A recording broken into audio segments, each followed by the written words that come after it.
இன்றைக்கி நம்ம வீடியோவில் ஈஸியாக ஒரு முட்டையோ இல்லை 2 முட்டையோ வச்சு சட்டுன்னு ரொம்ப டேஸ்டியாக வந்துட்டு ஒரு எக் ரெசிபி தான் பார்க்க போகிறோம். அந்த வீடியோவில் வாங்க, வீடியோக்கு போய் பார்த்தலாம். நம்ம சேனலை சப்ஸ்கிரைப் பண்ணிக்கோங்க, அப்போ தான் இது போல இன்ட்ரெஸ்டிங் வீடியோ உங்களுக்கு நோட்டிஃபிகேஷன் வரும். ஒரு கடாயில் நான் எண்ணெயை ஊற்றி எண்ணெயை சூடுபடுத்தி வச்சுக்கிறேன். நல்லா சூடானதுமே இது கூட நான் கொஞ்சம் வெங்காயம் பொடிசாக நறுக்கி போட்டு கருவேப்பிலை கொஞ்சம் நறுக்கி போட்டு இதை நல்லா வதக்கி விட்டுக்கிறேன். வெங்காயம் லைட்டாக ப்ரௌன் கலரில் வந்ததுமே இது கூட நான் கொஞ்சம் ஒரு குட்டி தக்காளி நறுக்கி வச்சதை இது கூட நான் ஆட் பண்ணி இதையும் நல்லா மிக்ஸ் பண்ணிக்கிறேன்.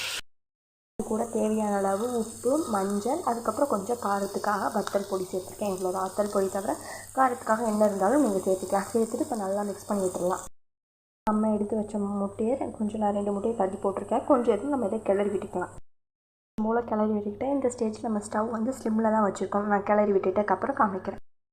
ரெடி ஆகிடுச்சு. எப்படி இருக்குங்க அப்படின்னு கீழே கமெண்ட் பண்ணுங்கள். தேங்க்ஸ் ஃபார் வாட்சிங் மை சேனல். மறக்காமல் சப்ஸ்கிரைப் பண்ணி